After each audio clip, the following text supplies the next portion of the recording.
통상교회력 16번째 주일 참빛교회 온라인 예배 참석하시는 여러분들 주님의 이름으로 환영합니다. 몇 가지 광고 말씀 먼저 드리도록 하겠습니다. 코로나 바이러스로 인해서 저희가 모든 집회를 아직도 온라인으로 진행하고 있습니다. 우리가 언제 만나게 될지 논의 중에 있으니까 기도와 또 인내로 함께 기다려 주시고요. 주일 예배, 토요 기도회, 수요 성경 공부, 그리고 어린이 말씀까지 다 온라인을 통해서 적극적으로 참여해 주시면 감사하겠습니다. 수요 성경 공부는 지금 잠시 휴식 중에 있습니다. 8월 둘째 주부터 다시 새로운 성경 공부가 시작될 테니까 유튜브 채널 통해서 많은 참여 부탁드립니다.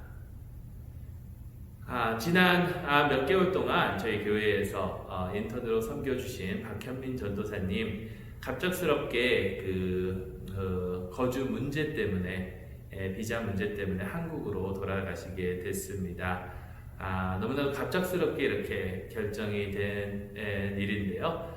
이번 달 말까지 여기에 계시고 8월 1일 날 덴버를 출발해서 이제 한국으로 돌아가시게 되는데 우리 전도사님 앞으로 하나님께서 어떠한 계획을 가지고 우리 전도사님을 이끌어 주실지 여러분 계속해서 기도해 주시고 응원해 주시고 하나님께서 귀하게 쓰시는 주님의 사역자가 되실 수 있도록 여러분 함께 기도로 동참해 주시면 너무나도 감사하겠습니다.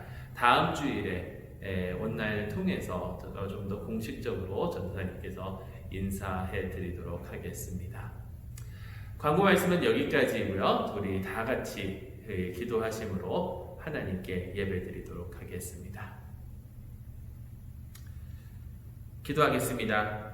내 양은 내 음성을 들으며 나는 저희를 알며 저희는 나를 따르느니라.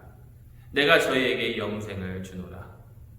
전능하신 하나님, 예수 그리스도 안에서 우리를 위해 하나님 앞에 이르는 새로운 길, 생명의 길을 여셨습니다. 우리에게 순결한 마음과 굳건한 의지를 주셔서 신령과 진정으로 주님을 예배하게 하소서. 이제와 영원토록 성부와 성령과 함께 한 하나님으로 살아계시고 다스리실 우리 주 예수 그리스도의 이름으로 기도합니다. 아멘. 우리 다 같이 사도신경으로 우리의 신앙을 고백하도록 하겠습니다. 나는 전능하신 아버지 하나님, 천지의 창조주를 믿습니다. 나는 그의 유일하신 아들 우리 주 예수 그리스도를 믿습니다. 그는 성령으로 잉태되어 동전녀 마리아에게서 나시고 본디오 빌라도에게 고난을 받아 십자가에 못 박혀 죽으시고 장사된 지 사흘 만에 죽은 자 가운데서 다시 살아나셨으며 하늘에 오르시어 전능하신 아버지 하나님 우편에 앉아 계시다가 거기로부터 살아있는 자와 죽은 자를 심판하러 오십니다. 나는 성령을 믿으며 거룩한 공교회와 성도의 교제와 죄를 용서받는 것과 몸의 부활과 영생을 믿습니다. 아멘. 우리 다 같이 이 시간 하나님께 찬양 드리도록 하겠습니다.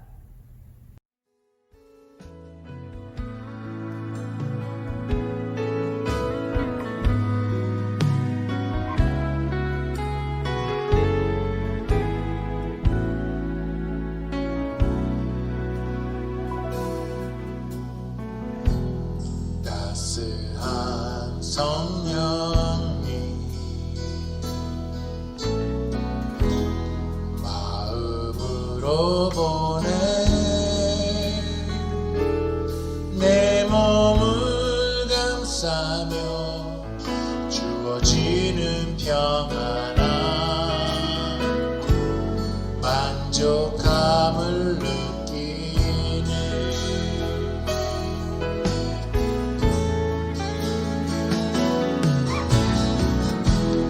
따스한 성령이 마음으로 보내 내 몸을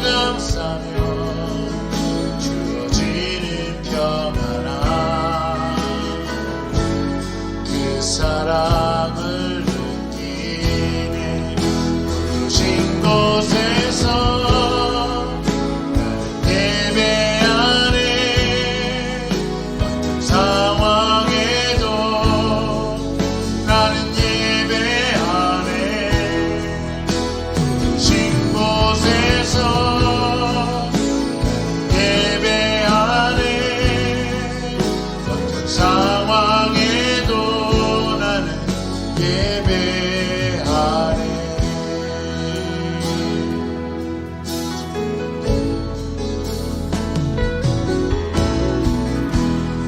사랑과 진리에 한 줄기 빛보내 내 몸을 감싸며 주어지는 평안 그 사랑을 느끼네. 신 곳에서 예배하네. 상황에도 나는 예배하네. 신 곳에서 예배하네. 상황에도 나는 예배하네. 걸어갈 때 힘이 되고 살아갈 때 삶이 돼. 그곳에서 예배하네. 내가 걸어갈 때 힘이 되고 살아갈 때 삶이 돼. 그곳에서 예배하네. 신 곳에서 예배하네. 상황에도 난 예배하네. 신 곳에서 예배하네. 상황에도 나는 예배하네. 신 곳에서 나는 예배하네. 어떤 상황에도 나는 예배하네. 신 곳에서 나는 예배하네. 어떤 상황에도 나는 예배하네.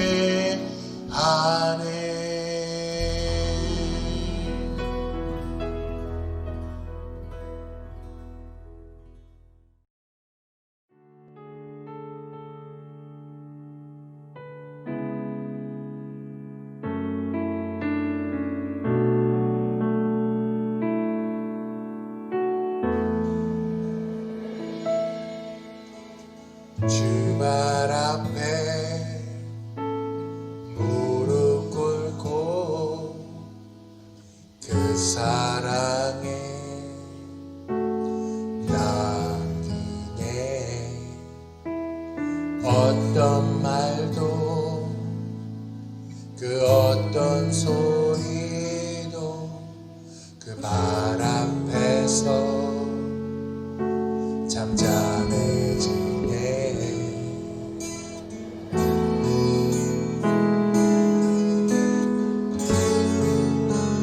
주 나의 사랑 그 바람에 앉아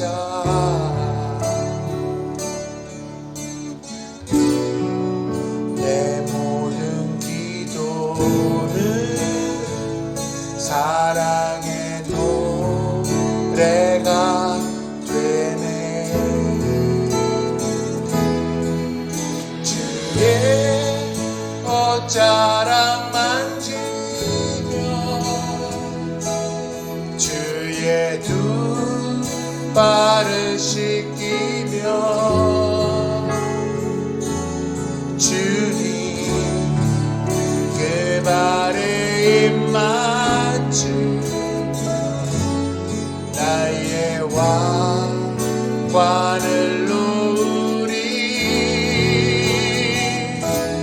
주의 옷자락 만지며 주의 두 발을 씻기며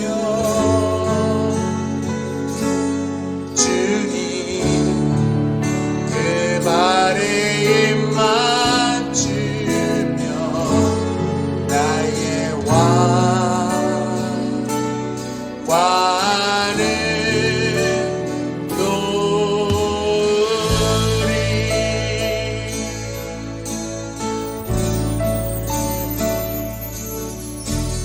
주발 앞에 무릎 꿇고 그 사랑에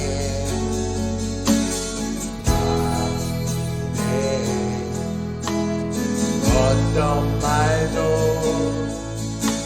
그 어떤 소리도 날 앞에서 잠잠해지네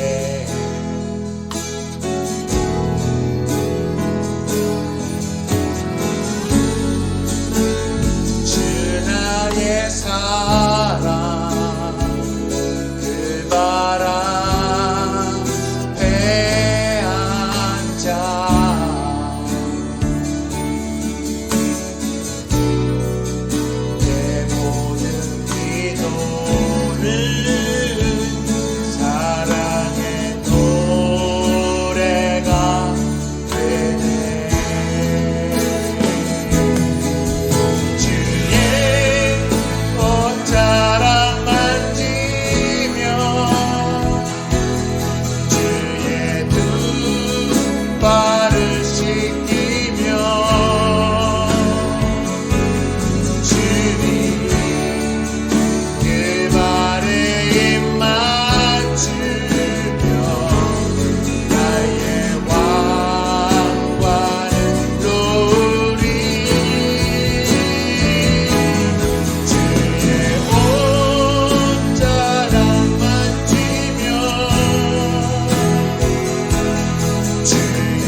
지키며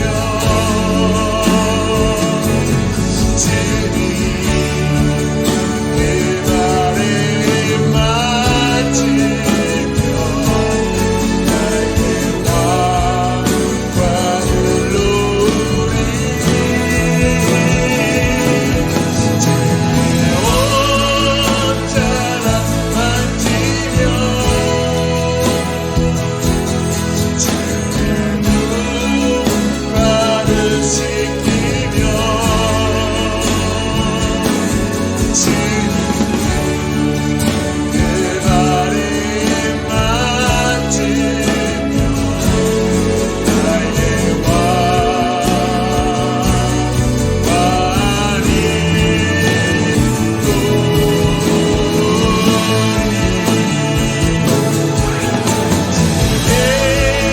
옷자락 만지며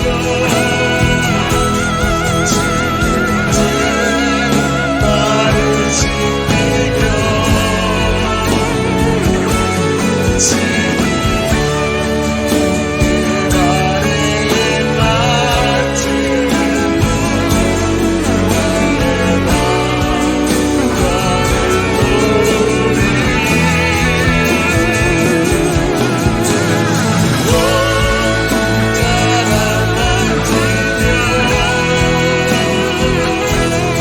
주님 그 발에 맞으며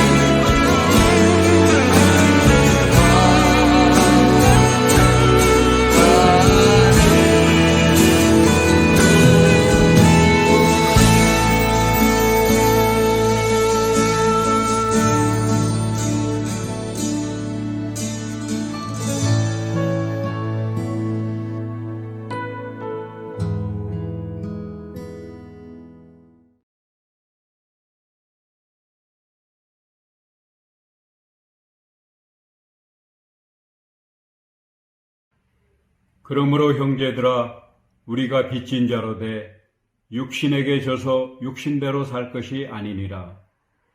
너희가 육신대로 살면 반드시 죽을 것이로되 영으로서 몸의 행실을 죽이면 살리니 무릇 하나님의 영으로 인도함을 받은 그들은 곧 하나님의 아들이라. 너희는 다시 무서워하는 종의 영을 받지 아니하였고 양자의 영을 받았으므로 아바 아버지라 부르짖느니라. 성령이 친히 우리 영으로 더불어 우리가 하나님의 자녀인 것을 증거하시나니 자녀이면 또한 후사 곧 하나님의 후사요 그리스도와 함께한 후사니 우리가 그와 함께 영광을 받기 위하여 고난도 함께 받아야 될 것이니라. 생각하건대 현재의 고난은 장차 우리에게 나타날 영광과 좋게 비교할 수 없도다. 피조물에 고대하는 바는 하나님의 아들들에 나타나는 것이니 피조물이 허무한 데 굴복하는 것은 자기 뜻이 아니요 오직 굴복해 하시는 이로 말미암음이라. 그 바라는 것은 피조물도 썩어짐의 종로로 탄 데서 해방되어 하나님의 자녀들의 영광의 자유에 이르는 것이니라. 피조물이 다 이제까지 함께 탄식하며 함께 고통하는 것을 우리가 아나니 이뿐 아니라 또한 우리 곧 성령의 처음 익은 열매를 받은 우리까지도 속으로 탄식하여 양자될 것 곧 우리 몸의 구속을 기다리니라. 우리가 소망으로 구원을 얻었음에 보이는 소망이 소망이 아니니 보는 것을 누가 바라리요. 만일 우리가 보지 못하는 것을 바라면 참음으로 기다릴지니라. 하나님의 백성을 위한 하나님의 말씀입니다. 하나님께 감사드립니다.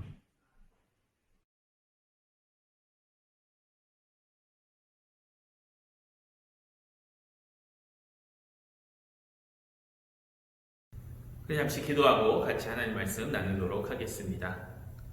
사랑의 하나님 아버지 감사합니다. 저희를 다시금 주님의 그 앞으로 불러 모아 주시고 주님께 기도드리고 주님께 예배드리고 또한 주님께서 주시는 말씀을 들을 수 있도록 인도하심을 감사합니다.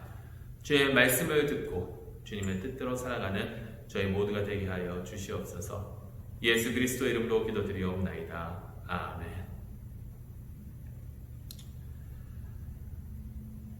코로나19 사태가 이제 장기화돼 가면서 여러 가지 그런 사회의 여러 가지 분야가 영향을 받고 있는 것 같습니다.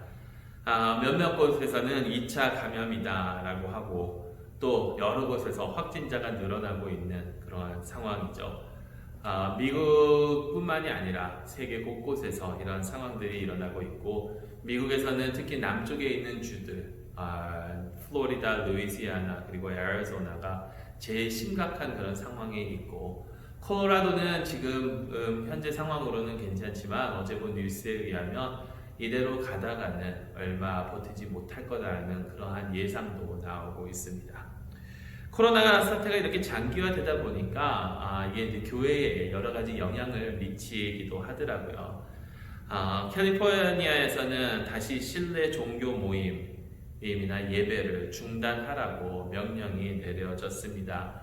얼마 전 제 친구 목사님 데이비스에서 목회하고 계신 친구 목사님 얘기를 들어보니까 그 예배를 인퍼슨으로 드리는 그 예배를 시작했다가 이제 몇 주 지나지도 않은 상황에서 다시 중단해야 된다라고 이렇게 말씀을 하시더라고요.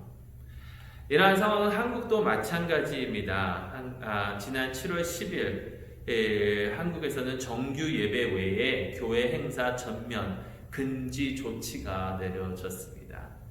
근데 이거 가지고 참 많은 말들이 있더라고요. 왜냐하면 교회만 대상이고 불교와 카톨릭은 이 금지 조치에서 제외가 되었기 때문이죠. 중앙재난안전대책본부 정은경 본부장은 5월, 6월 수도권 교회 집회 관련 교회 47곳에서 다량의 환자가 발생했고 원어 성경연구회나 한국 대학생 선교회 즉 CCC에서도 있었다.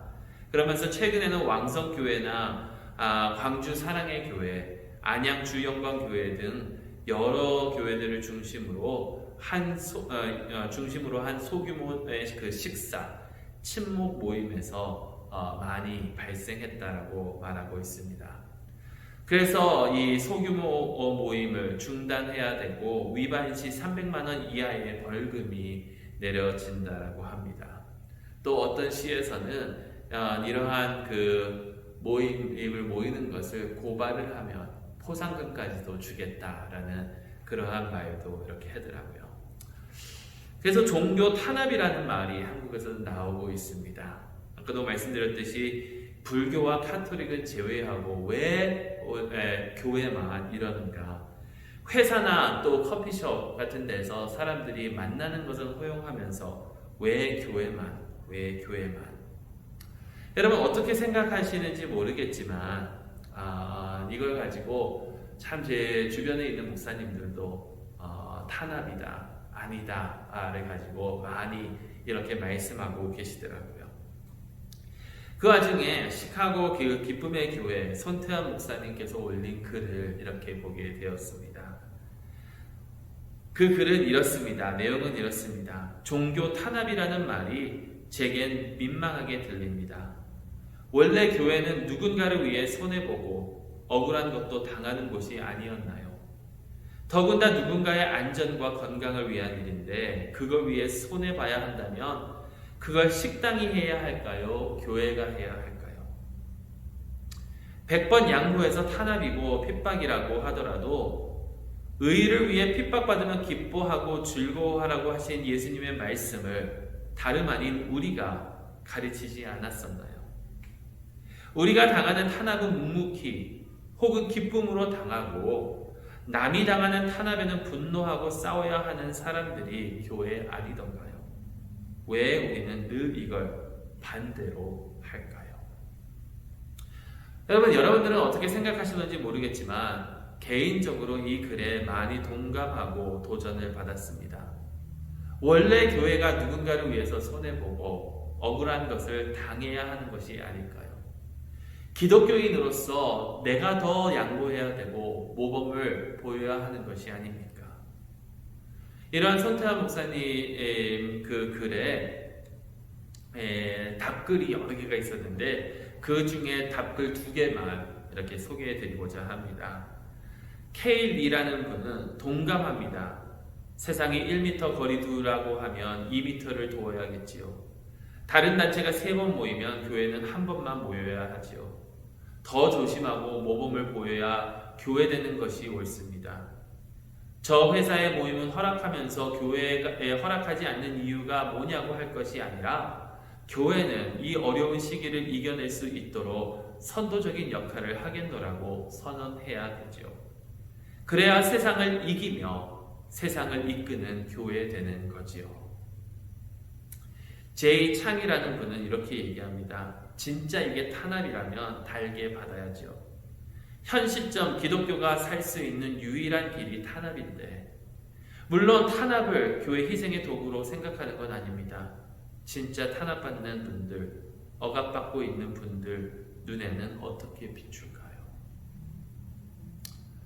여러분, 기독교인으로서 이 세상에서 핍박을 받고 고난을 받는 것은 당연합니다. 그런데 우리는 이 기독교를 특권으로만 생각하고 축복의 도구로만 생각하고 있지는 않았는지 우리 자신을 다시 한번 살펴봐야 될 것입니다. 물론 예수님을 믿는 것, 기독교는 축복의 길입니다. 다만 우리가 흔히 생각하는 이 세상적의 그런 부와 건강 혹은 이 세상의 관점으로 본 그 성공과는 이 축복의 의미가 너무나도 다른 것이다라는 것이죠.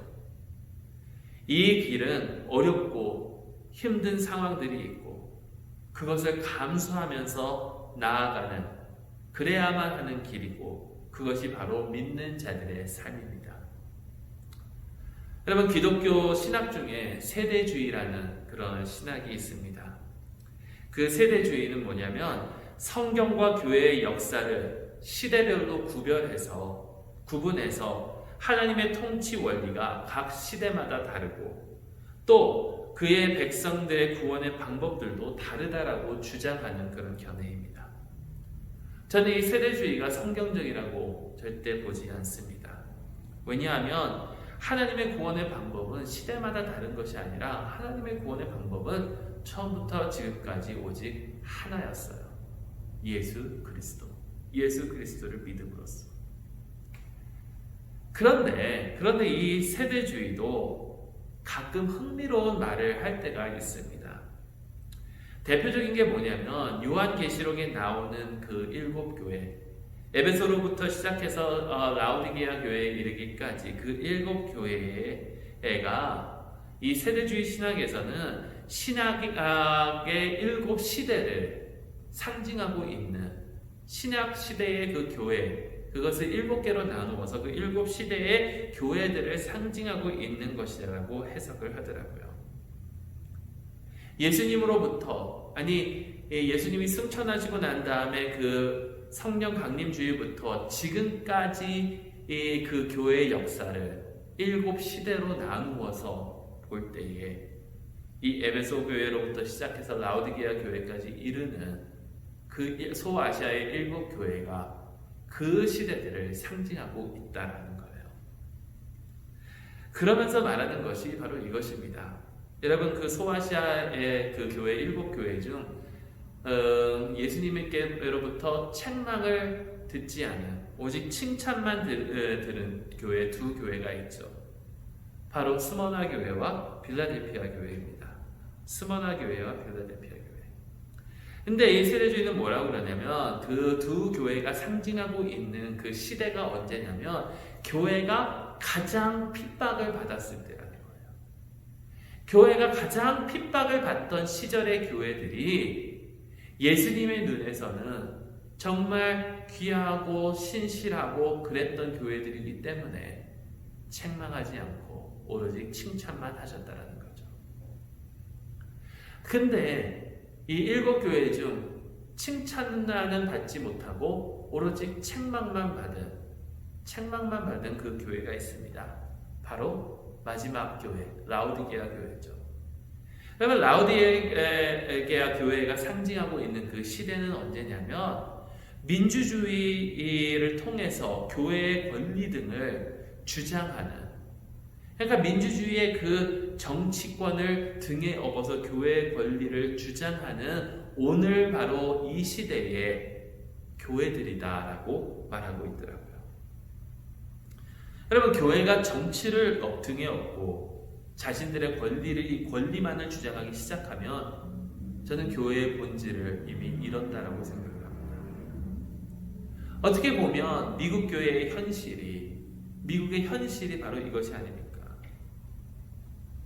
미국의 흔히 말하는 기독교 우파, Christian right, 이 evangelicalism, 그 복음주의, 이 교회들은, 이 단체는, 이 무리들은 어떻게 보면 예수님과 하나님 나라보다 정치판에 더 큰 관심을 보이고 있습니다. 물론 다 그렇다라는 것이 아닙니다. 복음주의 교회 중에 정말 올바르게 서서 하나님의 복음을 선포하는 교회들이 있죠. 다 그런 것은 아니에요. 그런데 많은 경우 정치판에 더 관심을 두고 있는 교회들이 있다는 겁니다. 물론 그것이 잘못됐다는 건 아니에요. 정치에 관심을 두지 말라라는 것이 아닙니다. 우리가 올바른 정책을 펼 수 있는 사람을 투표하는 것이 중요합니다. 그런데 거기에 우리의 모든 것을 걸어서는 안 된다는 거예요. 정치 싸움이 우리의 주된 싸움이 돼서는 안 된다는 거예요. 우리가 싸워야 되는 거, 우리가 이끌어 나가야 되는 거, 우리가 살아야 되는 그 무언가를 위해서 살아야 되는 그 목적이 정치가 돼서는 안 된다는 거예요. 하나님의 나라가 돼야지. 하나님의 그 복음이 돼야지. 예수 그리스도가 주가 돼야지. 여러분, 많은 사람들이 이런 얘기를 하더라고요. 나는 이 후보는 싫지만 대법원 판사 임명권 때문에 어쩔 수 없이 이 사람을 지지한다고. 여러분, 하나님께서 우리 마음속에 주신 그 신념을 가지고 그 신념대로 우리가 투표하고 하는 것은 매우 중요해요. 그렇지만 거기에 우리의 모든 소망을 둬서는 안 된다는 거예요. 대법원에게 기독교의 미래와 우리의 신앙과 이것을 맡기고 의지하면 안 된다는 거예요. 우리가 믿고 의지할 수 있는 것은 오직 예수님입니다. 그래서 그것을 의지하는 것이 아니라, 다시 말씀드리면 올바른 사람 투표해야 됩니다. 그래서 그 올바른 사람이 정말 올바른 정책을 펼 수 있도록, 하지만 누군가가 정권을 잡고 있든지 우리는 거기에 소망을 두는 것이 아니라 예수 그리스도에게만 소망을 둬야 된다는 거예요. 그렇다면 여러분, 이 시대에, 우리가 살아가고 있는 이 시대에, 예수님을 믿고 나아가는 이 시대에 어떨 때에는 고난도 오고 핍박도 오는데 그것마저도 우리는 감당하며 나아가야 된다는 거예요. 기독교인으로서 핍박을, 고난을 감당하며 나아가는 것은 당연하다는 겁니다. 여러분, 그 이유가 뭔지 아세요? 왜 우리가 고난을 감수하고 살아야 되는지 아십니까? 왜 기독교인에게 핍박과 고난이 당연한 건지 아세요? 여러분, 그 이유는요, 우리는 하나님의 자녀이기 때문에, 그리고 자녀이기 때문에 우리는 하나님의 상속자이니까. 우리가 핍박을 받아야, 고난을 받아야 마땅한 그 이유는 무엇이냐면 우리는 하나님의 자녀이고 하나님의 상속자이니까. 여러분, 16절 17절 말씀 보세요. 오늘 본문에 성령이 친히 우리의 영과 더불어 우리가 하나님의 자녀인 것을 증언하시나니, 자녀이면 또한 상속자 곧 하나님의 상속자요 그리스도와 함께한 상속자니 우리가 그와 함께 영광을 받기 위하여 고난도 함께 받아야 할 것이니라. 그러면 우리가 상속자, 하나님의 상속자라고 생각을 하면 우리는 좋은 것만 생각할 때가 많아요. 영광의 모습만 생각할 때가 많아요. 그러니까 내가 살아가는 그 길이 그 영광의 모습보다는 조금 다른 모습이면 우리는 낙심하고 포기하죠. 근데 오늘 말씀을 보니까 우리가 하나님의 상속자인데, 하나님의 상속자라는 것은 하나님께 좋은 것만 받아야 되는 것이 아니라 힘들고 어려운 것마저도 같이 받아야 된다는 거예요. 그와 함께 영광을 받기 위해서 고난도 받아야 된다는 거예요. 고난도. 그러니까 우리가 예수 그리스도께서 드리는 그 기도만 기도하는 것이 아니라 예수 그리스도께서 겪으신 고난도 같이 겪어야 된다는 거예요. 예수님과 함께 상속자니까.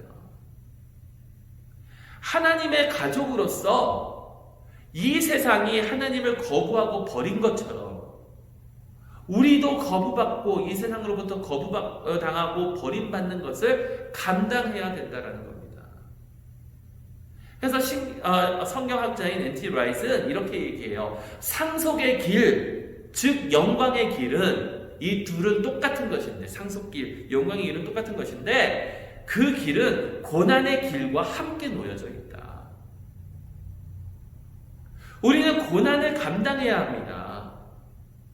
왜냐하면 핍박받고 고난받는다는 것은 우리가 이미 예수 그리스도와 연합되어 있다는 것을 증거하고 있는 것이기 때문이에요. 자, 그러면 여러분, 고난을 감당해야 되는데, 핍박을 감당해야 되는데 어떻게 감당하면서 나아갈 수 있습니까? 어떻게? 이걸 너무 쉽게 생각하면 안 되는 것 같아요. 왜냐하면 우리는 흔히 고난 감당해야지 그 고난을 별로 대수롭지 않게 생각하거든요. 내가 조금 더 불편해지면, 내가 조금 더 불편해지는 것, 내가 예를 들어서 그 선교지에 가서 이 더운 날에 에어컨 없이 지내는 것을 우리는 예수님을 위해서 고난당한다, 이런 정도로만 생각을 하는데, 여러분, 사도 바울이 이 글을 로마 교회에게 쓸 때에 그 로마 교인들이 당하고 있는 그 고난은 어떤 건지 아세요? 죽음이에요. 죽음. 예수 그리스도를 믿는다는 것으로 죽음마저도 감당하고 있다는 거죠. 이러한 것을 우리가 어떻게 감당하면서 나아갑니까? 죽음, 혹은 가족과 영원한 이별, 이런 것들을 과연 우리가 어떻게 감당하면서 나아갈 수 있을까? 이런 고난을 어떻게 감당하면서 나아갈 수 있냐면, 여러분, 장차 우리에게 다가올 영광을 바라보면 돼요. 장차 우리에게 다가올 그 영광을 바라보면요, 그 영광의 모습 때문에 그 기쁨과 영광을 기대하면서 우리는 소망을 가지고 지금의 고난을 견디고 나아갈 수 있다는 겁니다. 그럼 운동선수가 메달을 기대하면서 정말 그 어려운 운동을 감당하면서 나아가는 것처럼, 예전에 좀 오래된 얘기인데, 여러분, 유도 선수 중에 한판 사나이라는 별명을 가진 선수가 있었죠. 이원희 선수. 올림픽 나가서 모든 경기를 한 판으로 이긴 그런 선수거든요. 근데 이 선수가 훈련을 하는 내용을 이렇게 얘기를 하는데, 그 태릉 선수촌에서 훈련을 하면 후배 그 선수들이 수십 명씩 이렇게 쫙 줄을 서서 기다린대요. 그러면 계속 업어치기만 하는 거예요. 업어치기. 이거를 몇백 번을 반복한다고 합니다. 몇백 번을 반복하고 나면요, 1층에서 2층으로 올라가는데 도무지 걸을 수가 없어서 기어갈 수도 없어서 3번이나 쉬어서 겨우 올라갈 수 있대요. 누군가가 업고 가지 않아요. 이걸 왜 감당합니까? 왜 그걸 하죠? 그 끝에 기다리는 그 영광의 모습 때문에. 여러분, 산모가 아이를 출생할 때 왜 그 고통을 감당합니까? 출생할 그 아이가 가져다 줄 그 기쁨을 기대하면서 고통을 참고 있지 않아요. 그러니까 우리가 우리에게 다가올 그 영광을 기대를 하면 여러분 그 영광은 도무지 우리가 지금 당하고 있는 고난과 비교할 수 없는 크고 놀라운 영광이라는데 그걸 바라보면서 이 고난을 이기며 나아가자는 거예요. 그럼 18절 말씀 보세요. 생각하건대 현재의 고난은 장차 우리에게 나타날 영광과 비교할 수 없도다. 장차 우리에게 나타날 영광. 여러분 잘 보세요. 여기에 우리에게라고 그랬어요. 영어로 보니까 to us. 누군가 나에게 주어지는 거예요. 영광이 나에게 주어지는데 사실 원문으로 보면 여기에 쓰여진 헬라어는 에이스라는 헬라어입니다. 그거는 to us만 되는 게 아니라 in us도 되는 거예요. into us. 그러니까 나에게 나타나는, 우리에게 나타나는 그 영광뿐만 아니라 우리 안에서 나타나는, 겉에서만 아니라 우리 안에서도 나타나는 그 영광. 여러분 이게 어떤 모습인지 조금 더 상상해 볼까요? 19절에 피조물이 고대하는 바는 하나님의 아들들이 나타나는 것이니 라고 했어요. 하나님의 아들들이 나타나는 것이니.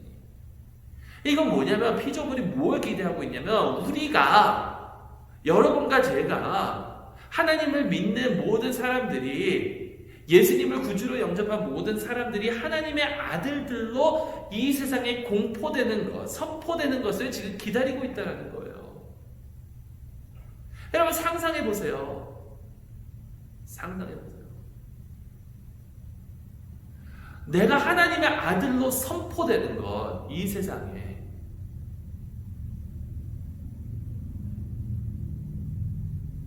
그러면 대통령의 아들이면 사람들이 막 굽신굽신하잖아요. 왕의 아들이면 그 사람 앞에서 굽신굽신하잖아요. 근데 우리가 하나님의 아들로서 이 세상에 선포된다는 겁니다. 온 천하에 선포되고 알려지고 그와 동시에 피조물들도 회복을 얻는, 이게 우리의 영광의 모습이라는 거예요. 여러분 이런 모습이 상상이나 되십니까? 어떻게 그럴 수 있습니까? 감히 내가, 어떻게 하찮은 내가 하나님의 아들로 선포가 되나요? 여러분 이건 은혜로 말미암아요. 은혜로 말미암아 내가 하나님의 아들. 그래서 한마디만 더 못하면 하나님의 아들입니다. 하나님의 딸이 아니에요. 하나님의 아들. 그러니까 여성분들 그럼 나에게는 해당이 안 되는가? 아니죠. 왜 하나님의 아들이라고 그랬냐면 그 시대에, 바울이 살아가고 있는 그 시대에 여러분 상속은 아들에게 가는 거거든요. 상속은 아들에게 가는 거잖아요. 그러니까 하나님의 아들이라고 그랬는데 여기 하나님의 아들에 아들과 딸, 남자와 여자가 다 포함되어 있다는 거예요. 하나님의 아들로, 상속자로. 여성들도 아들이라 칭함을 받는다는 거죠. 여러분 이거 이상하게 생각하지 마세요. 왜냐하면 남성들도 신부로 불리거든요. 예수 그리스도 신부. 똑같은 거예요. 어떻게 내가, 여러분 그 시대의 로마 시대에 로마의 가이사가 자기 스스로를 신이라 칭했거든요. 가이사의 아들만 신의 아들이 되잖아요. 일반 시민은 내가 신의 아들이다라고 할 수가 없어요. 그런데 그게 말이 안 되는 건데 우리가, 여러분과 제가, 우리가 하나님의 아들이 된다는 거예요.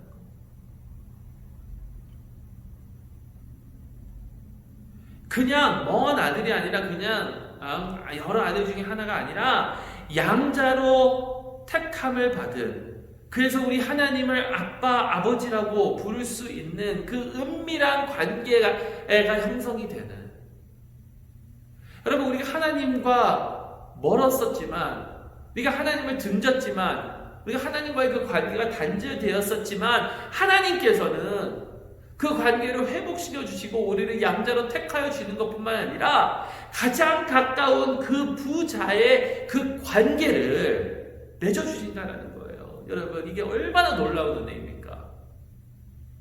얼마나 놀라운 하나님의 은혜예요. 여러분, 이게 여러분과 저의 모습이에요. 우리의 정체성이에요. 하나님의 아들, 하나님의 양자, 하나님의 상속자, 이게 우리의 정체성이라는 겁니다. 하나님의 영으로 인도함을 받은 하나님의 아들.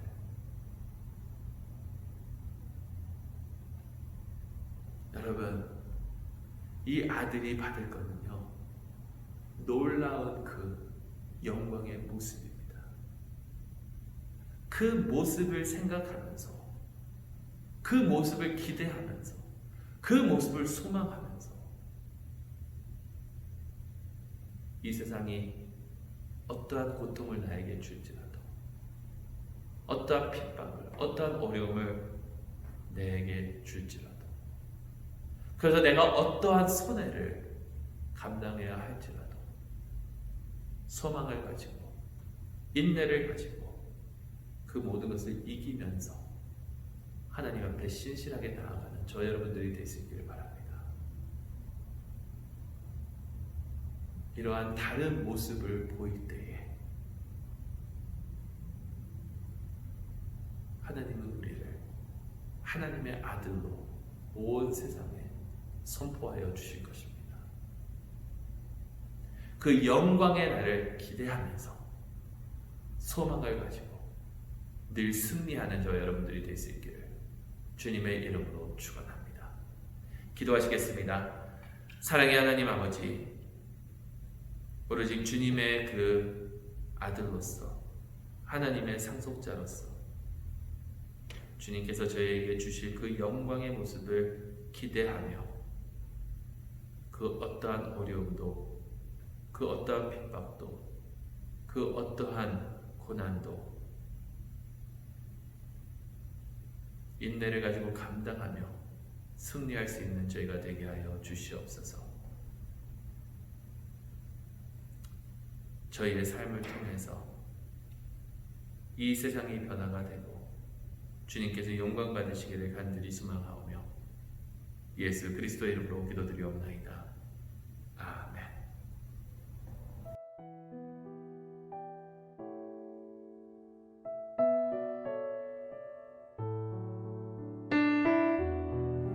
이 시간 우리 함께 기도하는 시간 가지도록 하겠습니다. 이번 주 기도는 저희 노예에 속해 있는 웰셔 장로교회 영성지도 목사로 섬기고 계시는 캔돌 멀런스 목사님께서 작성하신 기다림의 기도입니다. 우리 함께 하나님께 기도드리겠습니다. 하나님 아버지, 성령 하나님의 함께 하심을 기대하며 우리는 기다립니다. 치유를, 새로운 직장을, 테스트 결과를, 올바른 지도와 인도를, 정의를, 회복을, 함께 할 수 있는 날을, 서로를. 예수님, 저희에게 인내를, 사랑을, 용기를, 능력을, 힘을, 소망을, 그리고 평안을 주시옵소서. 하나님, 하나님의 약속을 다시 기억하며 소망의 백성으로 살게 하소서. 이 시간 우리 다 같이 하나님께 기도드리도록 하겠습니다. 우리가 그 어떠한 핍박과 고난과 어려움도 앞으로 다가올 우리의 그 영광의 모습을 바라보면서 그런 것들을 다 감사하며 기쁜 마음으로 주님의 길을 갈 수 있는 저희 모두가 될 수 있도록 기도해 주시고요. 참빛교회 교우분들 한 분 한 분 정말 하나님께서 영육간의 강건함으로 무장시켜 주시고, 특별히 이 회복 단계에 있는 그런 분들 하나님께서 하루속히 회복될 수 있도록 인도해 주시기 위해서 기도해 주시고요. 그리고 앞으로 저희 참빛교회가 계속해서 주님의 뜻을 감당하며 하나님 나라 확장하는 그런 교회가 될 수 있도록 함께 기도해 주시기 바랍니다. 기도하시겠습니다.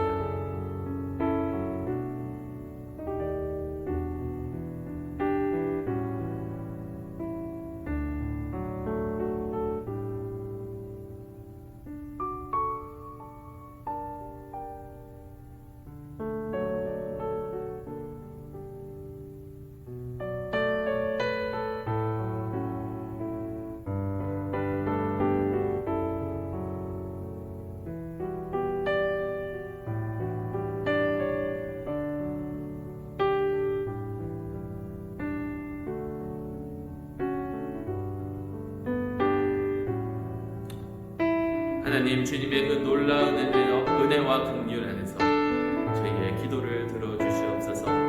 예수 그리스도의 이름으로 기도드리옵나이다. 아멘.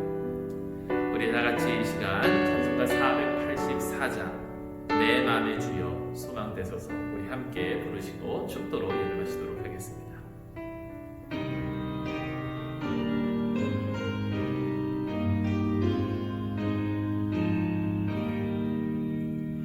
내 맘의 주여 소망되소서. 주 없이 모든 일 헛되어라. 밤에나 낮에나 주님 생각 잘 때나 깰 때 함께 하소서. 지혜의 주여 말씀으로서 언제나 내 안에 계십소서. 주는 내 아버지 나는 아들. 주 안에 내가 늘 함께하네. 세상의 영광 나 안 보여도 언제나 주님은 나의 기업. 주님만 내 맘에 계시오니 영원한 주님 참 귀하셔라. 영원한 주님 내 승리의 주. 하늘의 기쁨을 주옵소서. 어떠한 고난이 닥쳐와도 만유의 주여 소망되소서.